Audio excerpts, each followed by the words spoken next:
This is as metal as it gets, okay? My intestines were oozing out of my abdominal cavity and got trapped and was near death.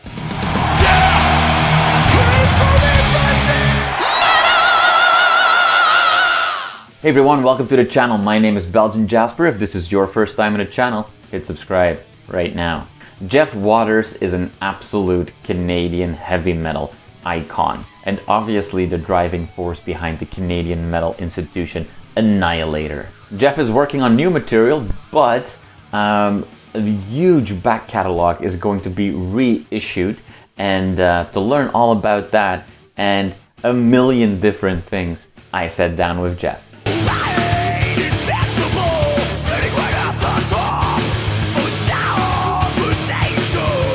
Jeff, thank you so much for your time today. My first question has to be, how are you? Because I know that even for a guy with your energy, it wasn't an easy 2 years. No. I mean, not to put you on the spot, but I hope totally. You're okay. No, I go on Facebook and lay my whole life on the line sometimes. But yeah, it was a tough, I mean, here's the thing. It's all relative, right? Right. I'll give you some examples. Pain, I had kidney stones, okay? And if any mother out there has had children, doctors keep saying these kidney stone things are equal or worse than the pain there, and I know exactly what they mean now. But you're not birthing a beautiful child, you're birthing this stupid little rock that's this big, that's like made of razor blades. But anyway, that was the least of my concern. I had this injury from singing on a 2015 record I did, and I'm not really a singer. I sang on 6 or 7 Annihilator records, and one by fluke got popular immediately called King of the Kill, so I was stuck with that for a while. But I'm a guitar player, obviously, mainly, and so when I returned to singing out of necessity again in 2015, I hadn't sang in like a decade and a half, and of course, not singing properly. I sat in a, I thought, perfect posture, sitting in a chair, in an office chair with a microphone in front of me. So your body's in that perfectly seated posture position. And one of the times I was clenching my fist in my stomach and my back and my neck and my shoulders and probably my nostrils flaring really good. A rip happened in my groin. So basically it's just a muscle tear, and called a hernia, but there's many types. And I had the one that was small, which you'd think would be no problem, and the small one ended up being like a strangulation thing where, yeah, how's this for growth? This is as metal as it gets, okay? My intestines were oozing out of my abdominal cavity and got trapped and was near death. So basically they got that sorted out, but it involved opening up half my stomach.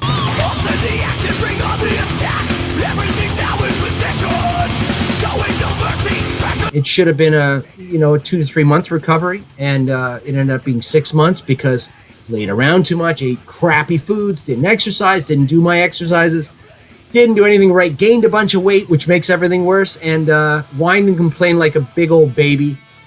Worse, I caught COVID in April 2020 at the beginning, got the bad nasty one, and didn't get as far as my friend Will Carroll from Death Angel, where I got put into an induced coma in the hospital, but I got pretty close there for 12 days, and it was one of those like a human sitting on your chest, and when you breathed in and out, it sounded like a crackling fire, like a bad asthma attack. And I made through the 12 days and without the ventilation, and thought I was good. It took me 6 months to get my lungs back.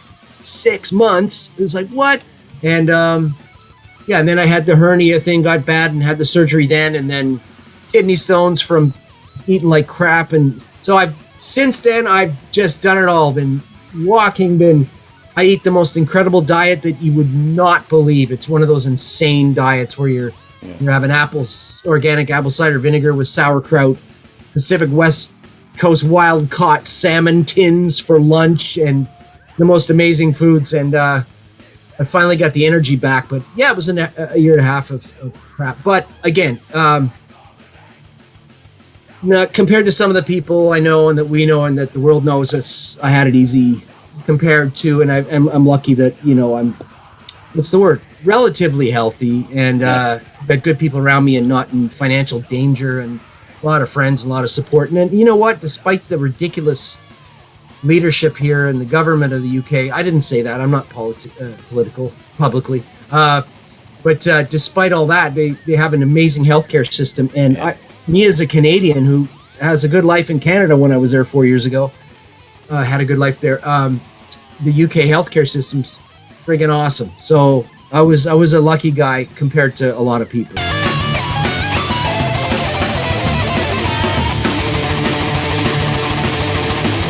You're a guy that lives in the now and the future, and I think that you could talk for 2 hours about everything you're already planning next and new albums. 22 hours. There you go. So we will rebook that for next week maybe.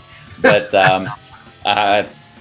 we do have to talk a little bit about the past and the future coming together, because obviously the big story from Annihilator is that you're re-releasing a bunch of albums, and including or starting with a completely reworked version of Metal. Album came out. I think you will agree that was not your favorite nor your fans' favorite album, and was in need of some rework. And not only do you get the chance to do that, but you get to do that with Stu Block and Dave Lombardo.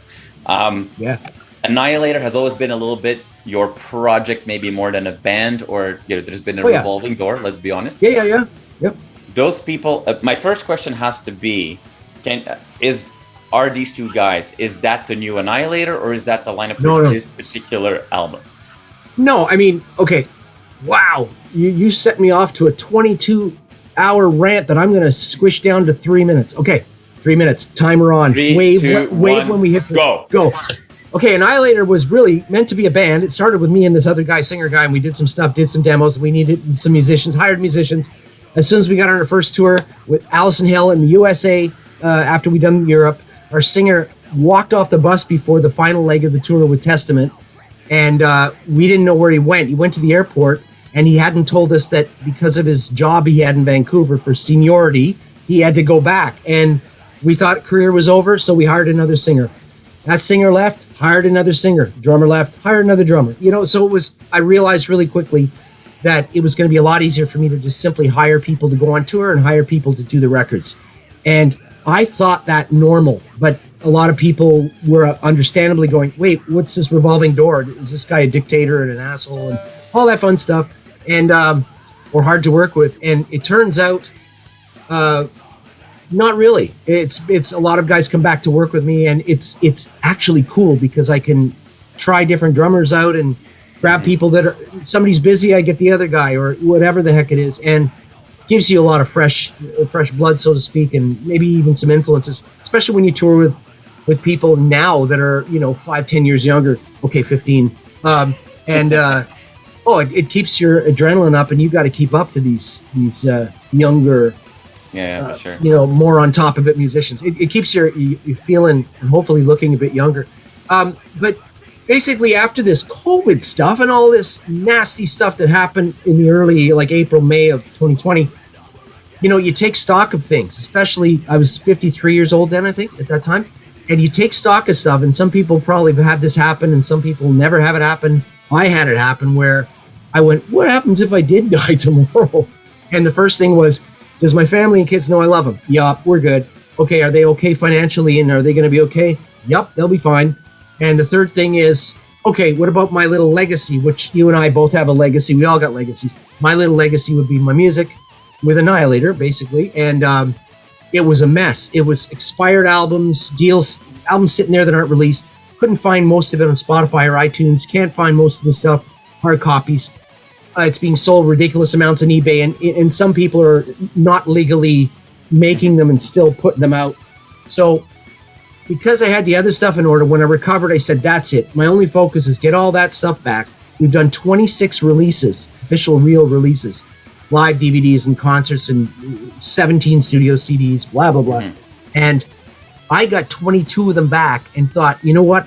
Let's call the past life, get it all together, package it up reasonably for a label so they can do whatever they want with it. I'll musically get all the masters and anything I can do to make it sound better in my lovely studio, get it all together, and then go shopping. And this is before the ZZ Tops, the Bruce Springsteens, the Motley Crues, the people were selling their publishing and their masters and that. I'm Yeah. first. And so as soon as the pandemic hit, I sold it, basically. Got it together and sold it to a German label who I didn't just say goodbye to it. They, even though legally I did, they were coming back to me and saying, hey, listen, we really want to keep this alive on Spotify. Well, they want to make their money back. They paid me for it. But also, it wasn't on Spotify, iTunes, and part of the deal was that they'd make sure it's available. Beautiful reissues, the typical, vinyls, but also bonus materials and creative ideas to help them out from a business perspective. So they asked me after it was done, and I'd done all this work for 3 months, and said goodbye to it. It was quite a nice feeling because I've got lots of future plans, and that was just getting the stuff from the past taken care of. They said, okay, now that we got it, can you help us with interviews? Can you help us with an idea to launch the announcement that we're releasing all this stuff over the next 2 years? I go, yeah, whatever you want. It's yours, but it's mine. So of course, whatever you want. And they said, can you come up with an idea to launch it, just to go out with an announcement of this massive catalog thing, so people at least take a look at it? And I said, I have no idea. Like, I don't know. You're the record company.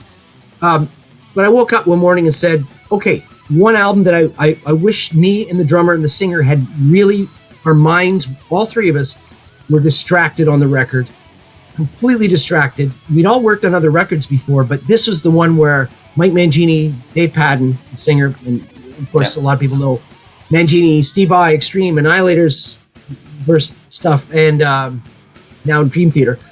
But we'd done good albums before together. This one, we were all on it, completely distracted. And I look back and go, man, there was so many, like a dozen great guests and friends on there. And we kind of screwed the album up by just not spending the time on it. Yeah. That's the one I wanted to redo, but not all of it. I didn't do my bass or guitars over. The guest stuff's still there. It's just Stu Block vocals, Dave Lombardo drums. Do it quick. Don't try to compete. Release both albums. The Stu and Dave one is going to be fun because it's 3 takes each. You each get 3 takes, and you do it quick. And you do it raw and real. No big studio tricks, fixing, and all that stuff. Stu was like, well, what am I supposed to sound like? I go, that's not my problem, Stu. Go for it. You're a pro. So he had trouble because he was like, do I sound like Phil Anselmo type, or do I do a Halfordy thing, or what? I said, nope, you got to figure that out on your own. So you kind of get to see all of us, the two guys naked, and that's not the right title to take out of this. Let's take that image out of our heads for a second. I know a few news outlets that would, but it, from a performance and on the spot point of view, absolutely, those two guys were thinly clothed.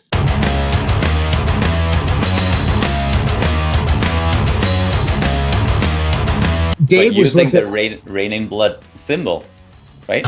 Yeah, the ride cymbal. He did that just to. He knows over the years we've obviously met and hung out a bit, and he knew I was gonna poop my pants when I heard that as a fan. And he's like holding it like this, going on like the same thing we're doing now, video thing on Messenger. He goes, you know what this is, right? Oh yeah, it's your reissue. I think I have one in the storage place. And he goes, no, it's not the reissue. This is the one I used on the record. And I'm like, so, even Stu and I were joking. We were saying, even if Dave Lombardo was not on the record, having his ride cymbal on the record is almost as good. The one that was on Rain and Blood. It's almost as good as having Dave Lombardo on the damn thing.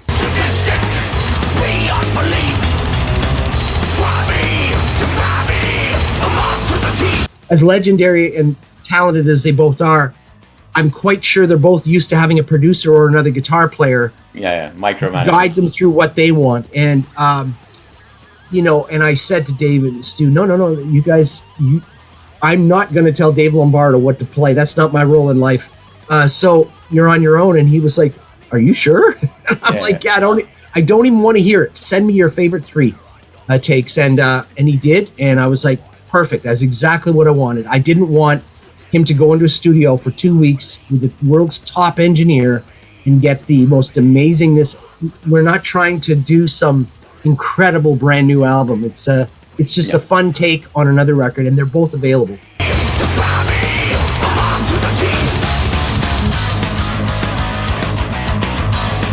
I could ask you a million questions, but I'm not going to ask you a question of me, but a question of one of the viewers that wanted to ask you. You are, whether you like that or not, a Canadian metal legend, and with Stu and also Danko is on the metal album as well. There's some, you know, you've worked with some other Dan Beeler from Exciter and Alan Johnson from Exciter. There you go. There you go.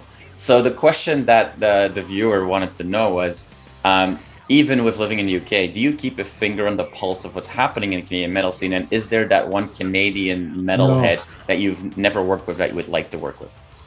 Well, I never really followed the metal scene, so to speak. I was in Canada.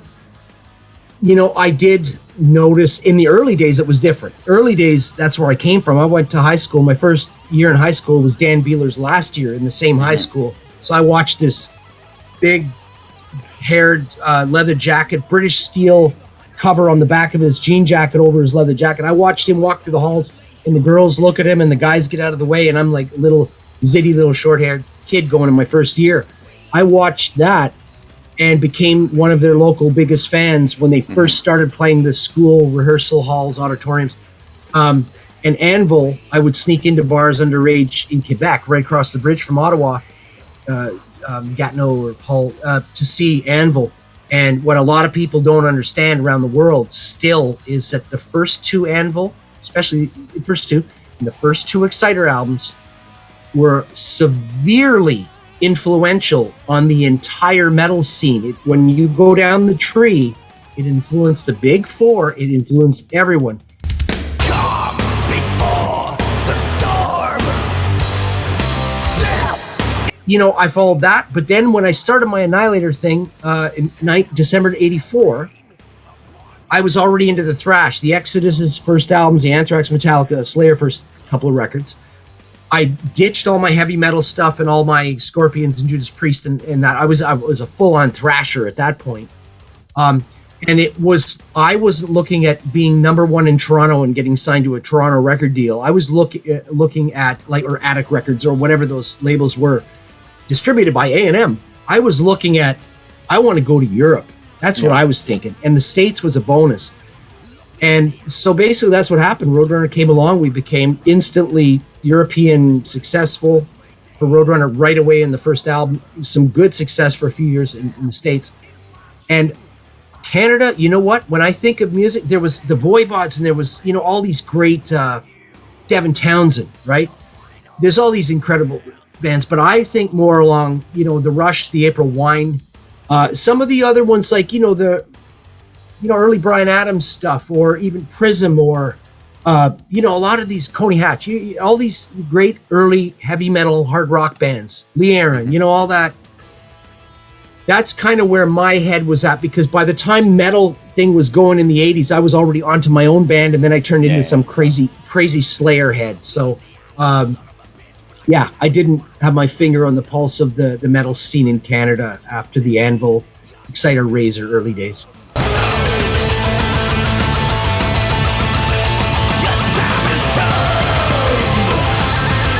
Jeff, thank you so much for your time. I really appreciate it. Yeah, thank you. Have a lot of fun with these, you know, reissues. Even if you're not super close with every reissue, I'm sure that, you know, it is placed in your heart for. Yeah, we're gonna do an anniversary tour with the original singers, 2 of the 3 originals. We got Stu Block to agree to join us for the Randy Rampage, Alice in Hell album. Yeah. And we're definitely coming to Canada and the States for this. We're gonna absolutely do it this time. So it's gonna be fun. 2023. Awesome. Thank you so much, Jeff. I really appreciate it. Have a wonderful rest of the day, and I look forward to talking soon with you for more information. Absolutely. Have a good. Hey, thank you very much for having me.